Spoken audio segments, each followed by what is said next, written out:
Case ഇപ്പോൾ മാറ്റിവെച്ചല്ലോ. SNDP യോഗത്തിലെ നിലപാട് വളരെ വ്യക്തമായി എന്ന് പറഞ്ഞു. ആ വിധി ഉണ്ടായ അന്ന് തന്നെ ഞാൻ പറഞ്ഞു, വിധി നിരാശാജനകം. ഇങ്ങനെ ഒരു വിധി ഉണ്ടായത് അങ്ങേയറ്റം ദുഃഖിക്കുന്നു. സ്ത്രീ പ്രവേശനം പരമ്പരാഗതമായി അവിടെ ഇല്ലാത്ത ഒന്ന് നടപ്പാക്കാൻ ശ്രമിക്കുന്നത് ശരിയല്ല.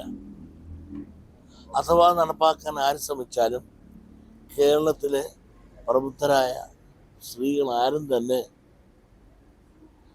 ശബരിമലയിലേക്ക് പോവുകയില്ല. സ്ത്രീകളെന്ന് പറഞ്ഞാൽ ഞാൻ ഉദ്ദേശിക്കുന്നത് ഒരു പ്രായം കഴിഞ്ഞവർക്ക് പോകാം. ആ സ്ത്രീകൾ പൂർണ്ണമായും പോവുകയില്ല എന്ന് ഞാൻ വിശ്വസിക്കുന്നു. സ്ത്രീകൾ പോകരുത് എന്ന് ഞാൻ അപേക്ഷിക്കുന്നു എന്നാണ് ഞാൻ പറഞ്ഞത്. ആ വിധിയെ സംബന്ധിച്ചിടത്തോളം കേരള ജനതയ്ക്ക്, അയ്യപ്പ ഭക്തർക്ക് ഒരിക്കലും ഉൾക്കൊള്ളാൻ ഒക്കുന്ന ഒരു വിധി ആയിരുന്നില്ല. അതിൻ്റെ വിചാരങ്ങളെല്ലാം തന്നെ വളരെ അധികം പ്രതിഷേധാർഹമായ രീതിയിൽ അണപൊട്ടി കേരളം മുഴുവൻ അതിൻ്റെ പ്രതിഷേധത്തിൻ്റെ പ്രതിധ്വനി നമുക്ക് കേൾക്കാൻ സാധിച്ചിട്ടുണ്ട്.